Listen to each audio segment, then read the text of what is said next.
Hola, ¿qué tal? Bienvenidos a un nuevo episodio de True Crime, La huella del crimen. Quedaos conmigo porque hoy vamos a hablar de uno de los criminales más inquietantes de España, Ramón Lasso. A simple vista parecía ser un hombre común, pero detrás de esa fachada se escondía un asesino frío y calculador que llegó a engañar a todos, incluso a la justicia, durante años.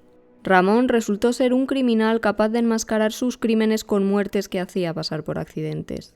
Detrás de sus intenciones se escondía, por supuesto, un macabro plan. Hoy vamos a sumergirnos en la mente de este asesino y trataremos de entender cómo pudo salirse con la suya durante largos años. Pero ¿quién era realmente Ramón Lasso? ¿Qué lo llevó a tomar estas decisiones tan oscuras? Y sobre todo, ¿cómo logró convencer a todos de su inocencia por un tiempo? Hoy exploraremos uno de los casos más escalofriantes de la crónica negra española. Ramón Lasso nació en 1955 en Jaén, España. Desde joven era visto como un hombre tranquilo, trabajador y con una vida aparentemente normal. Pronto se mudó a Tarragona con 14 años a vivir con su tío, que era guardia civil. Allí, en Cataluña, pasaría la mayor parte de su vida.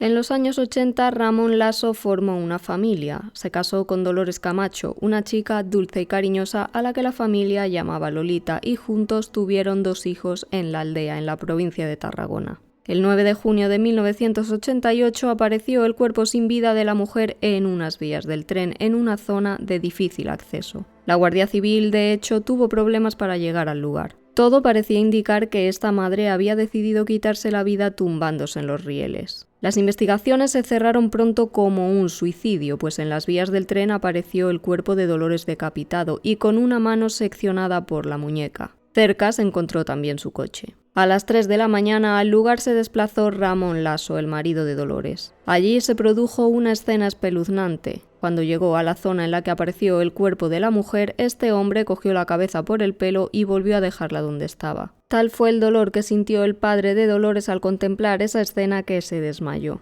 El cuerpo finalmente se trasladó a la funeraria y allí Ramón Lasso otra vez sorprendió con su actitud, en este caso a uno de los sepultureros al que conocía. Le preguntó si quería ver el cuerpo de su mujer y este le dijo que no, que ya lo vería para la autopsia, pero Ramón hizo caso omiso. Destapó a su mujer y volvió a coger la cabeza de Dolores del cabello. El sepulturero le dijo que parara y que volviera a taparla. También Miguel, uno de los hermanos de Lolita, contempló cómo Ramón se empeñaba en cambiarla de sitio una y otra vez. Fue Juan, otro hermano de Dolores, quien decidió contratar los servicios de un detective, Jorge Colomar, pues siempre tuvo claro que ella jamás habría dejado solos a sus hijos. Era feliz, tenía trabajo, una familia y por tanto no tenía motivos para quitarse la vida. Desde el primer momento que el detective empieza a estudiar el caso, algo no le cuadra. El corte tan limpio que tenía Dolores en la cabeza le sugiere que podría haber algo más detrás, según relató el propio Jorge Colomar en Anatomía del crimen. El maquinista aseguró que cuando le faltaba todavía una distancia considerable para llegar, vio un cuerpo tendido en las vías y empezó a accionar el claxon y a prender las luces del vehículo para que se moviera, otro detalle que para el detective es clave. Cuando alguien se va a quitar la vida, lo hace en el último momento, no espera durante tanto tiempo tendido en las vías. Cuando Dolores murió, las familias decidieron repartirse el cuidado de los 2 hijos. El mayor, Daniel, se quedó a vivir en Amposta con los padres de ella. El pequeño, Carlos, que tenía apenas unos meses cuando su madre falleció, se fue con la familia paterna a Quesada, Jaén. Mari Lasso, hermana de Ramón, tampoco entendió que su cuñada se hubiera quitado la vida. Como la familia de Lolita, no podía explicarse que, con su personalidad, hubiera decidido dejar solos a sus hijos en el mundo. Posteriormente apareció el testimonio de José Domínguez, un cazador. Este hombre contó que iba en dirección a Amposta y, al llegar al puente, vio que había un coche con las luces de posición y pensó que podría ser otro cazador. Pero cuando llegó allí se dio cuenta de que había 2 coches, uno era rojo y pequeño. Pensó que podía ser una pareja y decidió seguir al vehículo, preguntándose quién sería. José Domínguez llegó a ponerse a la altura del coche y vio dentro a 2 personas que intentaron cubrirse en todo momento para que no pudiera verles. A los 2 días, este hombre se enteró de que en aquel lugar precisamente había aparecido el cuerpo sin vida de una chica. Fue a la Guardia Civil y contó lo que vio, pero no le hicieron caso, convencidos de que había sido Dolores la que se había quitado la vida. El cazador contó también que al poco de declarar, las ruedas de su coche aparecieron pinchadas. Sintió que alguien por algún motivo quería asustarle. La familia de Lolita sostuvo que nunca se habría dirigido hasta aquel lugar aun en el caso de que hubiera decidido quitarse la vida, pues no le gustaba conducir y tampoco conocía el sitio, algo que sí ocurría en el caso de Ramón Lasso.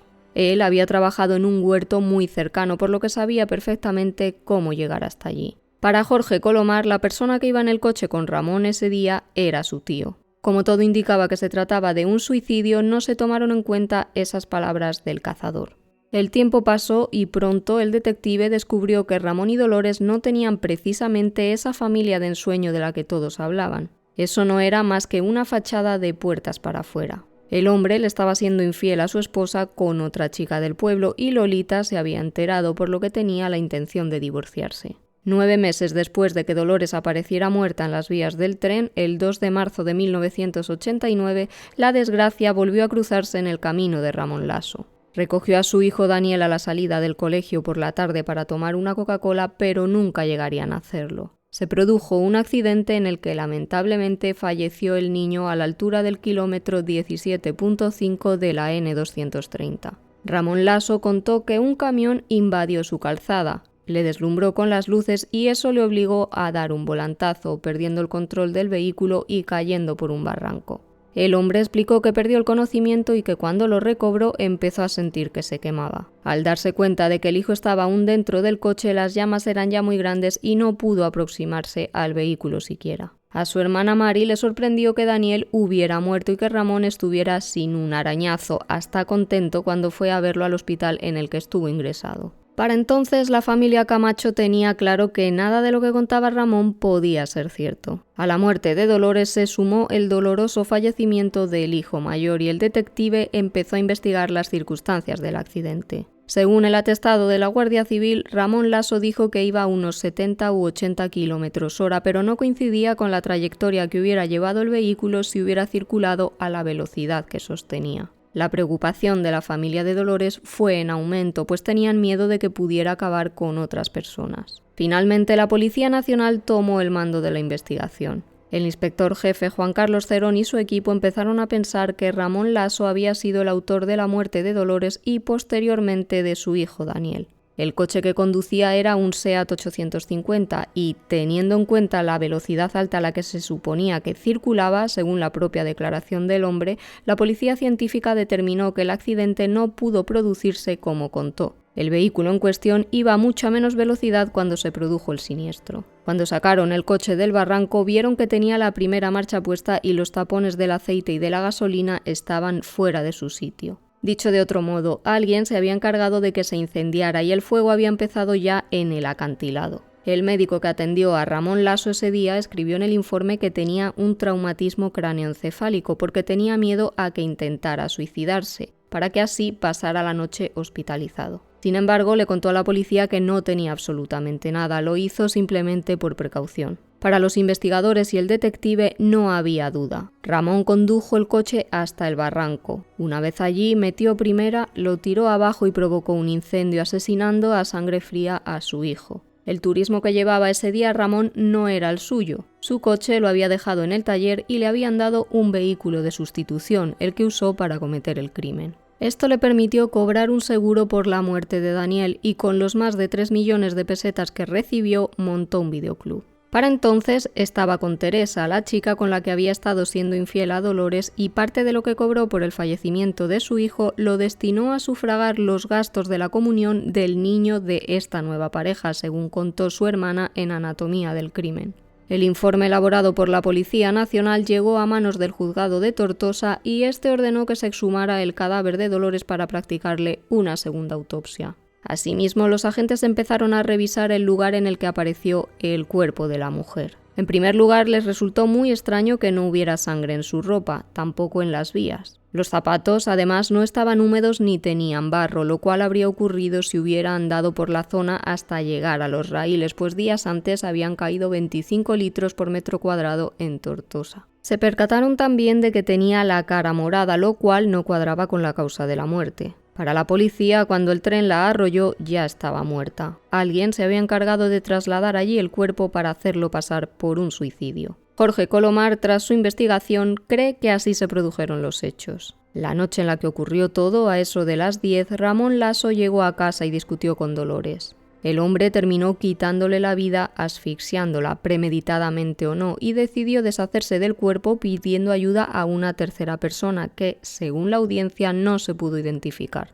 Juntos lo trasladaron hasta las vías del tren y decidieron colocar la cabeza en los rieles para, de este modo, ocultar las marcas que le había dejado en el cuello. A continuación, las dos personas huyeron en el coche, encontrándose por el camino al cazador José Domínguez, que les siguió con su coche. Finalmente, el 1 de marzo de 1990 se detuvo a Ramón Laso por los asesinatos de Dolores y de su hijo Daniel. El 28 de diciembre de 1993 fue condenado a 57 años de cárcel. Nunca mostró arrepentimiento, mataba porque su familia le estorbaba y se los quitó de encima sin dudar. En la cárcel, Ramón se quitó el bigote y se puso gafas, tratando de pasar desapercibido para la opinión pública. Pese a ser un ser frío y sin sentimientos, supo adaptarse al entorno, se convirtió en jefe de cocina y, de hecho, llegó a hacer creer a los otros reclusos que era un funcionario más. Al hermano de Dolores Camacho le ofrecieron hasta en 2 ocasiones, a cambio de dinero, acabar con la vida de Ramón en prisión, pero se negó porque él no era ningún asesino.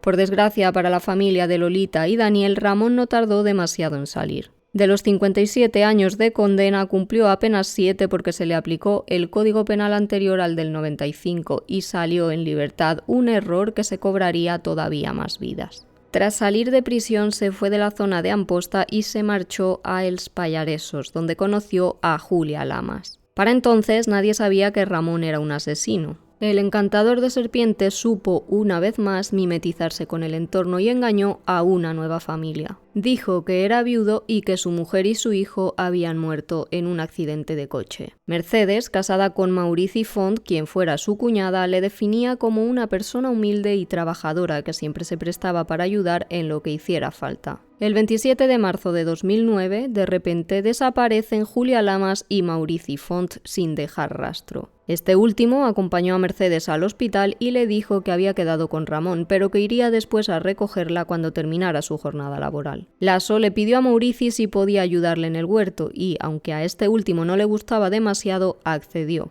Curiosamente, el marido de Mercedes le comentó a esta que Ramón le había dicho que no le dijera nada a ella ni a Julia de que habían quedado ese día. Le resultó raro, pero no desconfió de él, aunque sí se lo reveló a su mujer. Ramón, sin embargo, diría posteriormente que se había citado en el centro de Tarragona con Maurici y que éste le había pedido 1.000 euros. De ahí se marchó al huerto, de donde se iría en torno a las 12 para buscar a Julia a un portal en el que trabajaba como portera. Ramón contó que cuando fue a por Julia se la encontró allí con Maurici y que le dijeron que estaban hartos, que se iban juntos y que si quería podía seguir trabajando él en la portería, lanzándole sin más las llaves del edificio. Nunca más se supo de Maurici ni de Julia. Ramón había mantenido una relación paralela con su cuñada Mercedes, la hermana de Julia. Por ese motivo, y siempre según la versión de Laso, Maurici le había insultado y le había dicho que se marchaba con Julia, pues ambos estaban muy dolidos por la traición. Posteriormente, Laso fue a buscar a Mercedes para contarle lo que había ocurrido. Llegó sudando, sediento, sin gafas y con un arañazo en la nariz. Le dijo que no esperara más a su marido, que no iba a volver nunca más, contándole que se había ido con Julia. Mercedes nunca se lo creyó porque la relación que tenían Maurici y Julia era cordial, pero no estrecha. Además, no se había llevado la medicación de la diabetes, algo que le hizo dudar. Al día siguiente, a las 9 de la mañana, Mercedes decidió denunciar la desaparición ante la policía. Es Ramón quien contó su versión, pero no les dejaron poner la denuncia y fue a casa de una vecina, que era funcionaria de prisión, para contarle lo ocurrido. Esta mujer, Dolors, decidió entonces acompañarla a la comandancia de los Mossos y pidió a los agentes que revisaran el expediente de Ramón Laso. Fue en ese momento cuando supieron qué había pasado con Dolores y con Daniel. Mercedes entonces decidió contratar los servicios del mismo detective, Jorge Colomar, quien había investigado las otras muertes. Este hombre no creía que fuera una huida voluntaria y menos con Ramón Laso de por medio. El 28 de marzo de 2009, finalmente, Mercedes presentó la denuncia por la desaparición de su marido y su hermana. Para entonces, los Mossos ya tenían sospechas de Ramón. Las alarmas no tardaron en saltar y es que, curiosamente, a la hora que Julia salía del edificio en el que trabajaba, el presidente de la comunidad iba a buscar a sus hijos al colegio y la vio salir a eso de la 1. La esperó una furgoneta intentó abrir la puerta pero estaba cerrada. Finalmente alguien la abrió desde dentro y se metió en el vehículo. No llegó a ver al conductor, pero detalló cómo era la furgoneta y coincidía al 100% con la de Ramón. Cuando fue a buscar a Mercedes para contarle la desaparición de Julio y Maurici, Lasso fue sin sus gafas, las que llevaba siempre. Se cree que las perdió en el asesinato de la mujer. Al día siguiente se presentó en la óptica y pidió unas gafas exactamente iguales y gratis. A partir de ese momento se intervino su teléfono y su vehículo para tenerlo localizado. Los investigadores querían saber si paraba y dónde, por si pudieran encontrar así a los desaparecidos. La policía ya sabía dónde estaba Ramón en cada momento. Es entonces cuando empezaron a aparecer pruebas de vida de los desaparecidos. El 3 de abril de 2009, alguien llamó a la madre de Ramón Lasso. Supuestamente era Maurici y dijo que no le buscaran, que estaba muy feliz con Julia. Ramón contó entonces a los Mossos la misteriosa llamada a su progenitora, condenándose a sí mismo. Los agentes fueron a hablar con su madre y confirmó que había recibido una llamada, pero se extrañó porque no había hablado de ella con nadie, tampoco con Ramón Lasso. Tuvo que ser él mismo, por tanto, quien la realizara y, tratando de protegerse, terminó por delatarse. El 28 de mayo se envió un fax a la Seguridad Social desde Cambrils a Tarragona solicitando unos cambios en la paga de Maurici. Mercedes no había cambiado nada y fue a denunciar lo ocurrido, descubriendo que el dinero fue a parar a la cuenta de Julia, para que de ahí se cobrara la hipoteca del piso. La policía consiguió determinar que el coche de Ramón estaba aparcado próximo al lugar desde el que se mandó ese fax. Ese mismo día, un periodista del Diari de Tarragona recibió una llamada de una persona que dijo ser Maurici y pidió que hicieran el favor de no molestar con publicaciones sobre él y Julia porque se habían ido voluntariamente. Esa llamada se hizo desde Morella, cuando la policía tenía localizado el vehículo de Ramón en esa misma localidad. Después de aquello, Lasso se encontró con una chica joven que estaba viuda y tenía hijos. Él se ofreció a pasear a su perro. Quería, de alguna forma, empezar a mantener una relación con ella, pero ésta le rechazó y Ramón intentó vengarse de ella. Le vio saliendo del parking de su garaje, fue hasta allí y descubrió un pájaro muerto colgado por las patas. El cuñado de esta chica se encontró con Ramón y le dijo que dejara a su cuñada tranquila. Este hombre, cuando cogió posteriormente su furgoneta, vio que sus frenos no funcionaban. Alguien los había manipulado. Para entonces, por todos estos motivos, Ramón Lasso estaba en el foco. Ciertos medios, con cámara oculta, fueron a entrevistarle y a preguntarle si tenía algo que ver en la desaparición de Julia y Maurici, pero se mantuvo en su versión de que se habían ido juntos. Cuando le preguntaron por los asesinatos de Dolores y Daniel, se negó a responder y pidió a los periodistas que le dejaran en paz. Ramón Lasso ya se había casado con Margarita, una mujer de origen paraguayo, e hizo un seguro a su nombre.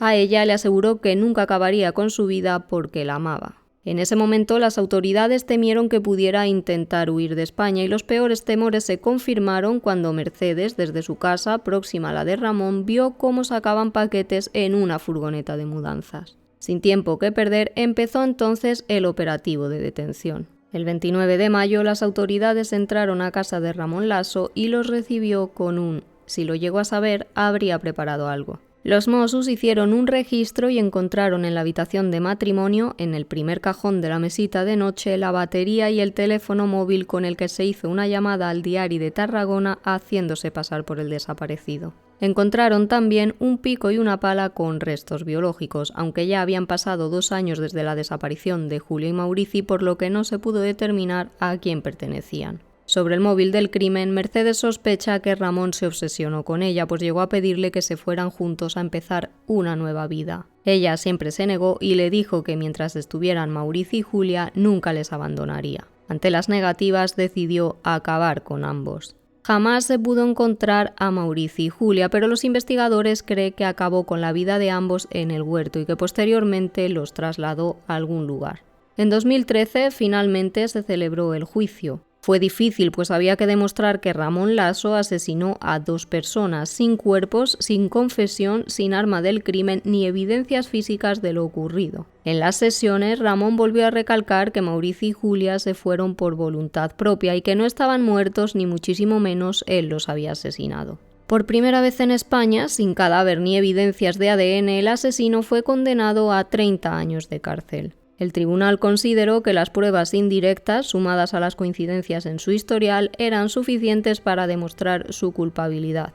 Posteriormente, el Supremo confirmó su sentencia en 2016. A día de hoy, Lasso sigue en prisión, pero las familias de sus 4 víctimas siguen rotas, más teniendo en cuenta que Maurici y Julia nunca fueran encontrados. Y, como siempre, este caso nos plantea varios interrogantes, aunque el más importante quizás sea: ¿qué falló para que este hombre estuviera en la calle solo 7 años después de asesinar a Dolores y a Daniel? ¿Pudieron evitarse las muertes de Maurici y Julia? Unos crímenes que conmocionaron a la sociedad y que sirven de recordatorio de que a veces el peligro puede estar donde menos lo esperas. A ojos de la sociedad, Ramón Lasso parecía tranquilo y ordinario, pero finalmente resultó ser uno de los asesinos más calculadores de España.